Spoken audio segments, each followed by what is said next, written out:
Hello, my fabulous ballroom dancers. My name is Noel, and I'm a dance professor here on YouTube. Today we're going to be covering the basics and fundamentals of dancing American Style Foxtrot. For those of you who don't know, American Style Foxtrot is also known as smooth Foxtrot. In the American realm, there are subtle differences, very subtle differences in between dancing international style Foxtrot and dancing American Style Foxtrot. So in the base beginner levels of dancing Foxtrot, there are a couple of different things. Normally you would have enclosed frame being in closed frame for most of your beginning dance figures. So being in closed frame means that you're holding on to your partner and you're not really going to break that up until at least your instructor feels confident in you dancing by yourself. Whereas in international style dancing, you stay in close hold and close proximity to each other throughout the entirety of the dance style. It's basically the two different forms are you have one style that requires you to stay in close hold, and the other one requires that you break from close hold to show off a little bit. Okay, so for today's episode, we're going to be covering posture and as well as one of our few basic figures in dancing Foxtrot. Okay, so let's get to it. So in posture is very similar to that of waltz. Waltz dancing, we have everything in its correct alignment. Feet as well as toes are touching to the best of your ability. If you have a wee bit of a bow-legged situation, make sure that your feet are still just touching. Okay, cool. Position and posture, legs are slightly relaxed, they're slightly flexed. That way you can have a little bit of playroom, a little bit of bounciness within your walks, within your gliding, within your steps. Okay? It's a little more relaxed than it is in our Latin dances and as well as our rhythm dances. I know there are pronounced knee actions in both Latin as well as rhythm. However, in American Style Smooth, it's just baseline is slightly relaxed. You're never going to be at a full extent.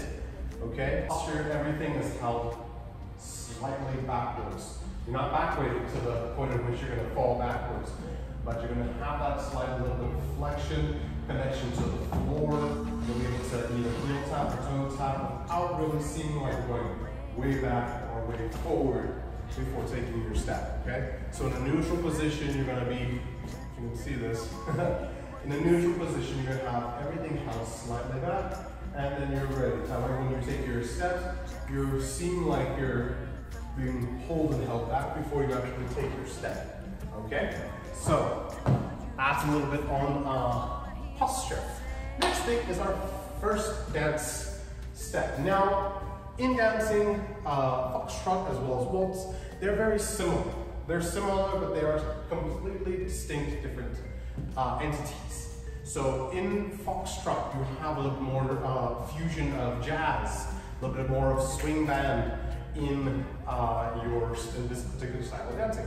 And the figures are very similar to waltz. They usually steal from a lot of these figures that you're going to be learning, really steal from each other.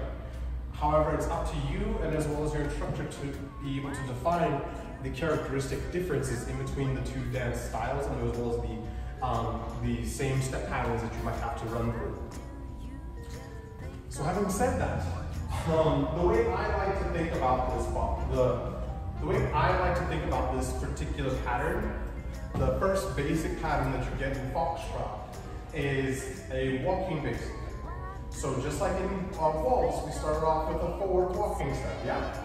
Now with the forward walking step, as let's say if we're doing this as a leader, as a forward walking step in Foxtrot, you're going to take your step slow, take a second step. Now this second step, I like to feel is like part of a box or a progressive basic.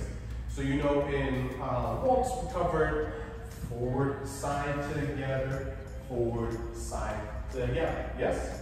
Now that's the same exact thing that we're going to be covering in our first basic in American Style Foxtrot. You have two walks. The second walk is part of your closing box. So you have a forward walk. That second walk is a part of your box. So the next thing that's going to naturally happen is a step to the side and a step to close. Now, the distinction in between these two steps, in between these two styles. For right now, we're going to have one time signature. Just like in our tango video, since this has an extra beat value, I'm going to give us a different way of executing our steps to distinguish ourselves from dancing too similarly to waltz. Okay? But for the beginning, we're counting these in slows and quicks. A slow is 2 beats in music, and a quick is a single beat in music. Yeah? So you have a slow. So remember, when you have slow, quick. Now, the way I like to think about this particular step pattern again is I have a walking forward into a closing of a box. That way, it's just like a progressive basis. It's very similar. If we're going to see it from the front view, we have forward walk, side change weight.